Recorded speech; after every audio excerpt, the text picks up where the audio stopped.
The Sports Scouting Report with Lee Burkeen. Brought to you by Medine's Collision Center in Baton Rouge. Take control, choose Medine's. Grosse Savant Lodge, south of Lake Charles, the true sportsman's paradise. Treads and Care Company in Central, the tires you need, the service you want. Harvey Auto in Shreveport, Bossier City, the name you have trusted for years. And Gage in Baton Rouge. Get better connected with Gage. Here's your host, Lee Burkeen. Welcome. This is Lee Burkeen, the host of the Sports Scouting Report podcast. Got to remember to say podcast. We're at DiGiulio's Italian Restaurant on Perkins Road. If you've never been to DiGiulio's, I'm smelling the bread right now. I'm telling you, it doesn't smell good. I want to eat the chairs in this place right now. But the food is incredible. It's homemade. It's a mile from Acadian. It's a mile from LSU. If you're visiting Baton Rouge, you're from Shreveport, you're from Mandeville, you're from Algiers, wherever you're from, you got to go to DiGiulio's Italian Restaurant. It's good. I'm telling you, it's really good. It would be worth it. Ron Sancho, thank you for coming back. Hey Lee, how you doing? Good to see you. Appreciate having you back a second time this year. Thank you. We're going to be talking some Alabama. Alabama. I don't think we have time for anything else. No. Alabama. Oh, man, it's the Alabama week. Huge week, you know. Always is for LSU. Always for Alabama, too, and don't fool yourself. Yeah. You know. It ought to be interesting this week. We're looking forward to it, you know. Before we finish, we'll give our maybe predictions. I'll give my score. We'll talk about who's going to probably win. I'm going to try not to bet with my heart or prediction, whatever. I don't. I promise I will bet with my heart. You will do with your heart. Ron, former linebacker, in case you're a new listener, new viewer, played at LSU, all SEC, played for the Denver Broncos, the Super Bowl, from Archbishop Shaw High School in the West Bank of New Orleans. The best bank, as I keep hearing, right? Best bank. The best bank. How about Hank, huh? Hank. Damn, I was going to tell you. Hearing about it, man. You beat He's me doing to really good, huh? You beat me to it. Shows you what a good coach can do, huh? They're seated high in the power rankings. They're in the top 10. Go coach, yeah. 6-2 on the season. Absolutely. They're looking good, man. Looking good, huh? Yeah, coach can coach, man. I mean, he was like that when he was young. When Nacho, me, and Mickey were there, we were his first team. He got the job in, 84 or 83? Well, 83 when we got out. And we were his first team. And I remember him telling us, the coach never forgets his first team. We won the district that year. We got kicked out the first week in the playoffs, but you know, I don't think that was really his fault. It was probably a team not wanting to play during Thanksgiving or something like that. Yeah, you know. Y'all were after 4K and Steve Mott. And all yeah. They were in the 70s and we were in the mid 80s. Unbelievable run that Hank had over 100 D1 players go college. Ron, Mickey Guidry, Joe Bergamo, like Ron was saying, all in the same class at LSU. You don't even hear that anymore, Ron. No. One school, 4 guys. Yeah. You had 4 guys. Three, but you ended up having another one signed. Oh, Dow, Chapel. Yeah, Dow signed the year after that. That's exactly right. That's incredible. Yeah. One school. Yeah. And we also had one of our best players who came to LSU and was a nose guard. He walked on, but he was one of our best players, and he was really good too, was Tommy Austin. Yeah. Had some good players. Geiger was an all-city defensive end with me senior year. Man. Cameron Vaughn with LSU later on. Cameron Vaughn. Ryan Clark. Yeah. We can go on and on and on. The great players. Yeah. Had a couple of centers go to LSU besides Joe. Elliott Porter went to Shaw, went to LSU. This name's just continuing. They went to LSU over the years. It really started when the 4K started doing well and they came to school. Keith and John and Steve Mott, all those guys were really built it in the 70s because Shaw only started in the 60s. Yeah. And they built it in the 70s, and in the 80s we started getting some good teams and coaching, and the next thing you know, man, we had a bunch of players come through there, and really a lot of them played at LSU. Well, I remember a lot of LSU Shaw connection, man. My cousin growing up on Elysian Fields, you like this, learning just history, being a Baton Rouge guy. Right. But I used to drive to New Orleans my senior year. My cousin was in production, and he'd go film stuff, kind of like our little guy here, Nolan. Yeah. But he was an entertainer in New Orleans and from Baton Rouge. And I'd visit him in Elysian Fields. He'd take me to see schools and games. And his wife went to Higgins all-girls school in the West Bank. Yeah, was. And they were telling me the history of the West Bank. Yeah. And like I said, before Shaw, it was a little different. Oh back in yeah, the well day. they had all-girls schools, and Cheryl went to my wife went to an all-girls school, Immaculata, and then they had Blank was an all-girls school, Shaw was an all-boys school. Now they've since merged, not exactly merged, but the campuses are on the same. Yeah. They got the Academy of Our Lady and Shaw now on the same, and Immaculata and Blank are gone. They kind of merged those schools together. Higgins was an all-girls school at the time. Everett, I think, was co-ed. West Jeff, I don't remember if they were all boys or not, but it was, we had West Jeff, we had Everett, was just coming on the scene. They were good back then, and Shaw, It's amazing the West Bank. John Ehret. Old Perry Walker, too. The first one, Leonard Valentine. Yeah. And then Reggie Wayne. Moon Valentine played at LSU. Unbelievable. Moon Valentine. West Jeff, your teammate, Gary James. Yeah. Gary. Higgins, West Jeff. Skylar Green. Yeah. I mean, the talents come off the West Bank's incredible. The LSU game, Alabama. What's your thoughts? It's always smash mouth, and I said this before, like on my podcast, but it's always a hard-nosed 60-minute game, and we need to be prepared for it. The nice thing we talked about this last week, was that LSU is getting to be physical now. They're getting to know their system, and they just like with Ole Miss, they really put it on them, and not just mentally, but they physically put on Ole Miss the way Ole Miss was out physical in the second half. That's what it takes to beat an Alabama. You got to be physical and you got to be sound. Yeah. So I think we're peaking, at the right time to play Alabama. Yeah. We'll take a break. When we come back, we're going to break down Alabama. Ron has the defense. I'll do the offense. And I want to ask Ron's memories of Alabama games. Being a player at LSU against Alabama, if anything, he wants to throw out next segment about his memories of playing Alabama. And they beat Alabama a pretty good bit back when Ron we played. only lost once. 3-1, not bad. We'll be right back with more of the Sports Scouting Report with Ron Sancho.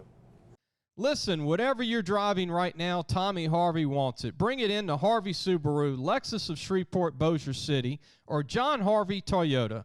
They're paying big bucks for all trades right now. They'll cut you a check right there. Tell them Lee sent you. If you need a paint job or repairs to your vehicle, go see Medine's Collision Center located in Baton Rouge, Louisiana on Kincaid Avenue. The number to call is 357-7983. That's 357-7983. Your Baton Rouge Accident Advisors. Welcome back. Lee Burkeen, your host of Sports Scouting Report podcast. We've got Ron Sancho with us, former LSU Tiger, linebacker, all-conference. Ron, Alabama game, their defense, Will Anderson's one of the best DNs in the country. Good. They got another kid named Turner, number 15, that's an All-American. Yeah. Just want to throw this at you and get your thoughts on it. Being that you're a former linebacker, their inside D tackles are all hurt. Yeah. I just got a call the other day from a buddy of mine in Tuscaloosa. Their top 3 D tackles are hurt. Poor Alabama. Yeah, right. Well, they got 4 and 5. Well, that's important. That's good for us. Our line is starting to peak, and they're getting physical. And we were talking about pancakes last week, and one of our guys had never had a pancake in the game, and he had 10 in the Ole Miss game. That interior line is so crucial to win. You heard it repeatedly, but it's true. Yeah. The game is won in the trenches. Yeah. So if their trenches are hurt, and especially in the interior, deep middle like that, it ought to enhance our running game, and which will pick up our throwing game. So, I really look forward to this game this week. It's going to be an interesting ball game. Ron, how much can Saban scheme and hide that weakness inside with those DNs? He's got good linebackers. Yeah, you can hide it somewhat, but honestly, you got it's always 11 on 11. So,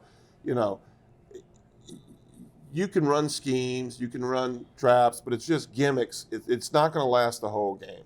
Okay, you might affect a play, you might affect a series, you might even affect a couple of series, but you got to win that interior line to win a game. And if they all their starters are hurt, and in the middle of the line, I look forward to LSU having some success with the running game, which is going to open up the passing game, and man, we just got to get out there and whoever lines up, because one thing about Alabama is they're always a top team. I mean, they always look at the last. Yeah. Since Saban's been there, they've always been in the top 10 early rankings, and they've won God knows how many national championships.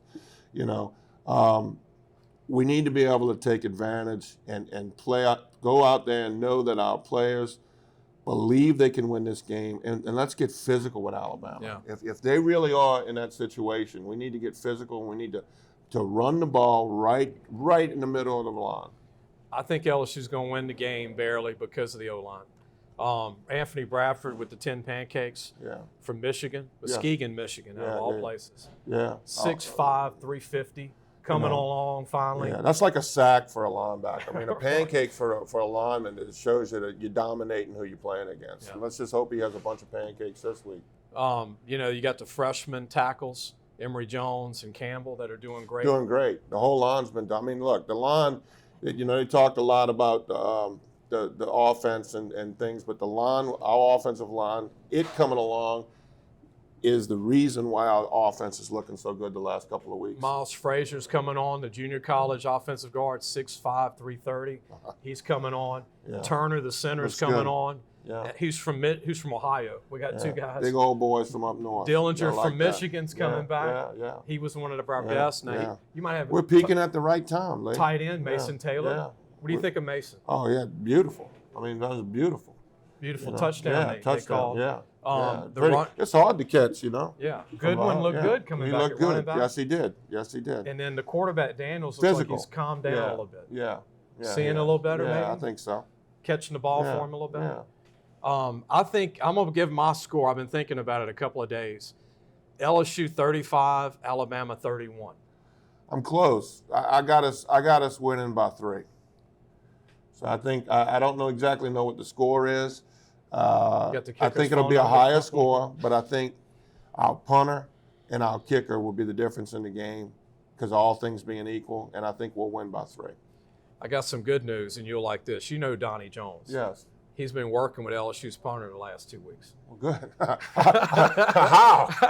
What does the kid need? But the kid's good. Yeah, he's good, man. I don't know that Donnie had 60. Donnie said, I'm going to make him great. Yeah. So they're getting ready for that. Donnie's a good guy. He really is. So the special teams coaches were on the road recruiting. He was helping coach. Doug Peterson was with me in his coach, Donnie's coach up at the Eagles, was with me in the World League. He was our third-team quarterback. And since we were the only 2 guys from Louisiana, we hung out a little bit.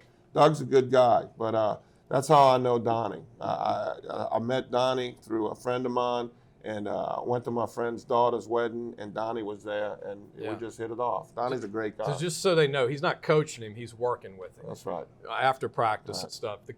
He's already in love with Donnie helping him. Right, I'm sure.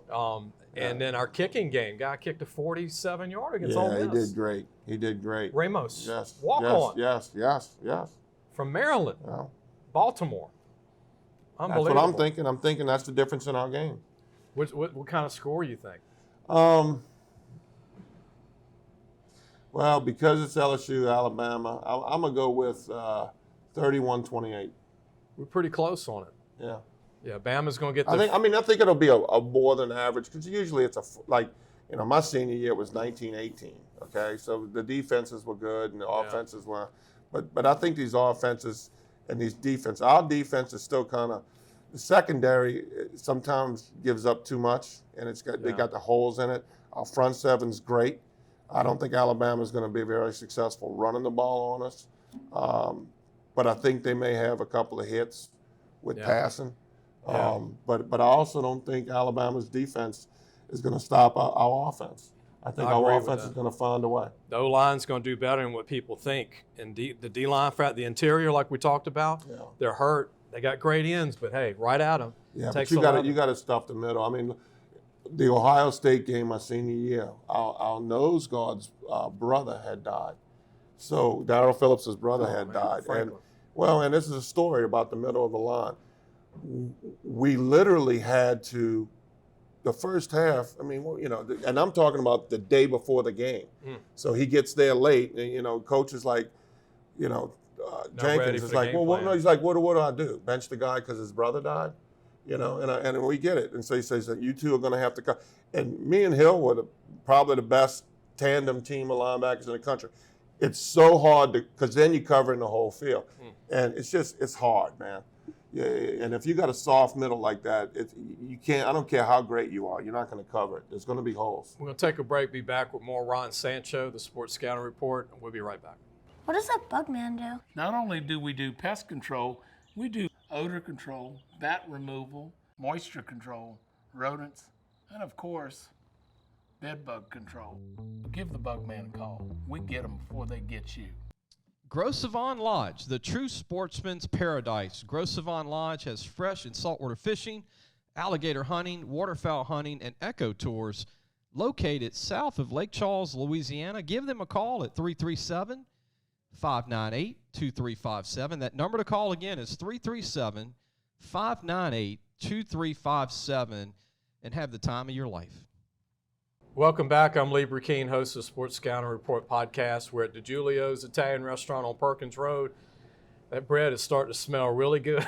I don't eat breakfast. I'm not a breakfast person, but I do like breakfast, but I'm all about the lunch. Huh, Ron? Yeah. Ron, your history of playing Alabama, y'all were 3-1. You wanted to talk about a game in particular where y'all won 19-18 against Alabama. Was the first game they moved from Birmingham to Tuscaloosa? On turf. On turf. And Derek Thomas playing. It was our senior year. Yeah, it was 88, and we went down, and it was for the SEC championship too. If we win that game, just like this one, we got to win the following week against Mississippi State. You know, rotation was different back then. Yeah. And we did both of them, but we win the SEC, and then we had beat Auburn, who tied us for it. So I always thought we were at least Alabama state champs. You know, Right, and we were SEC right. champ. And y'all were losing that game. We were losing. We went down 15-0 right before half. Mickey always had a series in every game, or really every half he would have a series. Coach put him in, and sure enough, Mickey drives the team down, and we score. And right before halftime, it goes to 15-7. Okay, come out. The defense got a hold of it. We got ourselves together. We made some adjustments, which is what I like about Kelly. Same I liked about Arnsparger. We make adjustments. They scored 3 points on us in the second half, and we wound up beating them 19-18. Tony Moss had a good game. Tony Moss had an excellent game. Jamie Bice had a good game.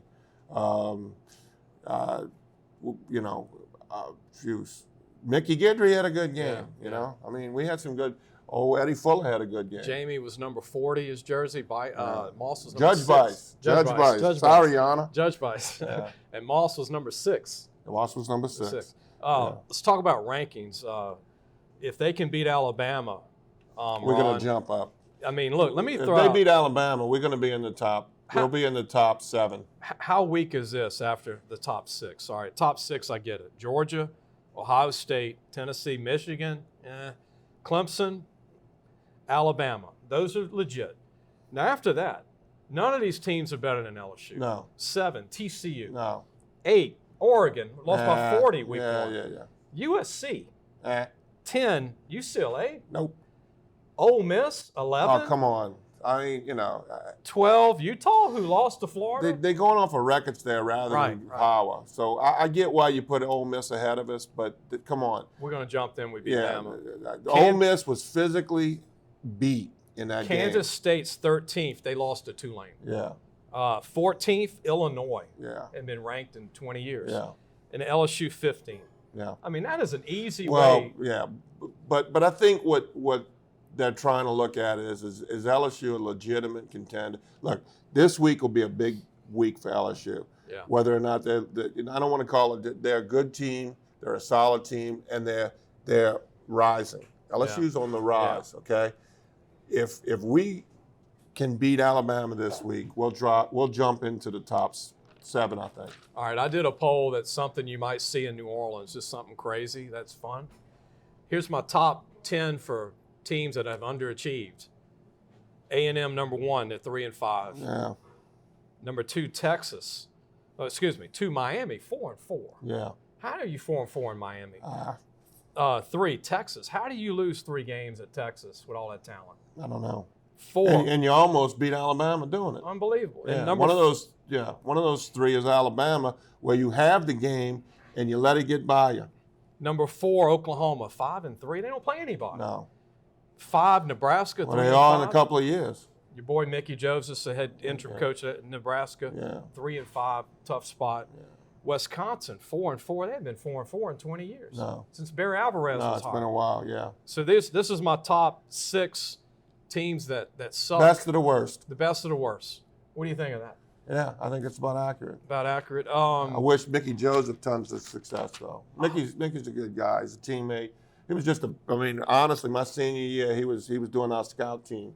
He would, who was it? We had a guy from Tookie Spahn. Yeah, two-leg guy. But he was also Brother Martin quarterback, and so he was our little guy that me and he was our scout team, and he gave us a good look of what he would look like. We wound up shutting him out too. Come on. Yeah, it was a good game, man. Um, He did a great job. LSU game. So if LSU gets down by 14, Hey, you still think? I still think we can come back. No, we can come back. Look, the thing about an LSU-Alabama jumps game, on you. They like to jump on you. Well, you make adjustments, you don't panic, and you play the whole 60 minutes. Yeah. Okay? And I think we can compete with Alabama, and I think we got a good shot of winning this game if we don't make mistakes and we play the whole 60 minutes. Ron, who is the best Alabama player that you went up against back in the day? Is there a guy on the O-line? Oh, yeah, Howard Cross, without a doubt. He was good. Howard Cross, he was a nightmare. Even Eric Hill will tell you that. We got the better. Thank God he got hurt in the game that we played on senior year, because he was a handful, man. 6'6". Oh, yeah. And Eric will tell you, he destroyed us in '87. And the whole week before Alabama, Cheryl will tell you, I was getting ready. I was putting crosses on my tape and everything, because I was just thinking, I'm gonna light this guy up. He got my attention, but he was good even with my attention. Howard was a load. Wound up playing in the Giants. He went to the Super Bowl a couple of times. Great. And he's a great person. Yeah. I got to know Howard after Alabama when I was up in New York, and he was up in New York, and he's a great guy. Tough man. So we both have LSU beating Alabama barely. And 3 points. The crowd's going to be incredible. Oh, I'm going to be there. A different level. Yeah. Oh, yeah, we're going to rise to the occasion. You know, they're a young team, and with a new coach, I just, it is the SEC's big matchup, the LSU-Alabama game. That's as big. I mean, it's always on TV. It's always promoted. It's one of the biggest matchups of the year in college football, period. Something's missing with Alabama. Now, me and you agree, Bama's still Bama. Oh, they tough. They tough. Yeah, and they got a great coach. But they're not a dominant team this year. No, they're not. And I think that, we're peaking and they're kind of plateaued, Yeah. So let's see what happens. How good do you think Young is? Final question from Alabama to quarterback Young. I think he's good. He can run. He runs all over the place. He throws really well. Let's hope he makes some mistakes. We need some turnovers. We need some turnovers. We need some turnovers. I'm going to tell you, Greg Brooks from West Jefferson High School's had a great year. Yeah. Quietly. They get their safety back. Major Burns comes back. Yeah. He's been out 5 weeks. Micaiah Garner. Well, like I said, we're peaking at the right. We're getting to where we got the best shot of Alabama since Burrow was there. You want to mention something? A good friend of yours, someone I met one time, had a heart attack recently. Terrell, who is the producer of of the podcast it's his podcast. He asked me to do it this year. I wanted to wish him, nothing but health and recovery. Speedy recovery. Yeah, speedy recovery. He's great guy. He's a great guy. He really is. Terrell, if you're watching, we love you, man. Get well soon. Get some rest. Any final thoughts? I know that your wife's here again, Cheryl. Always got you back. I always got my back. So Cheryl, hi. You always got my back. Shaw, how far can Shaw go in the playoffs? With Final coach, question. he can go all the way. Just to coach is. I mean, he's the Saban of high school sports. Lou Valden's back. Oh, Lou. Oh, My Lou. boy Lou. He was my position coach. Come my on, senior- was yeah, he? and he was. And the first year I was there, he was the freshman head coach. I love Lou. Yeah. Now I got to share a story. He had Nacho, Mickey, and Ron Sancho all on a freshman football. This is a good podcast story. So before we go, Lou's at a coaches convention. He says, Lee, this is boring, these meetings. Y'all want to go to a movie? I said, a movie? He said, yeah, me and the staff want to go to see a comedy down the street in Baton Rouge. I said, okay, I'll go. Went to the movie. We get in there. Lou's passed out as soon as the movie starts. Everybody's sleeping. I was like, I thought y'all want to go to a movie. So I just want to get away from everything, man. But Lou's one of my favorite people. He's a great guy. Lou, Coach has had a lot of ups and downs, man, in his life. And he's a positive. Won the state championship that year. Hanville. I love Lou Val, yeah. Hanville Lou did well. Val, he's a great guy. Another great coach. former coach at Shaw I want to give a shout out to who's retired. And congratulations, Jim Gandarian. Jim. Who's Coach one of the Gandarian. best O-line coaches ever. Nacho would tell you. Coach Yeah, Nacho, Steve Mott. Yeah, Steve Mott. He coached Mott. Coach Gandarian's he was a great coach. Jim, So, if you're watching, drink one from me in Covington, Mandeville. Man, have two from me. Thank you, Ron, as Thank you, always. Lee. Appreciate Ron Sancho joining us, former Tiger linebacker, all conference. We're going to take LSU as a win. We'll get you real soon, Friday. We've got a great show with the twins from Thibodeau, the Rodrigue twins that actually Ron was able to meet. Ron and Cheryl was able to meet their mom, Erica, and the two kids, great kids. Great kids. Well, sure all to- the Rodrigues are great people. Be sure to catch that. And also want to mention, I didn't mention it on the other show, but it'll be on Friday, but they're honoring Eric Andelsek, Lake Eric Andelsek at Thibodeau High School, or did honor him in the Hall of Fame, I believe. Yeah, Incredible. He was an incredible human being. He was a good guy. I loved Eric. He was he loved LSU too. I mean, Eric Andelsek rose up to LSU with a Dodge Ram purple and gold truck. I mean, nothing but purple, nothing but gold. And, as big as he was, you're not going to make fun of that at all. No, he's going to pancake. Nice truck, Eric. He's going to pancake. Yeah, that's right. Appreciate Ron Sancho again. Like Ron would say, go Tigers. We will see you on Friday. Go Tigers.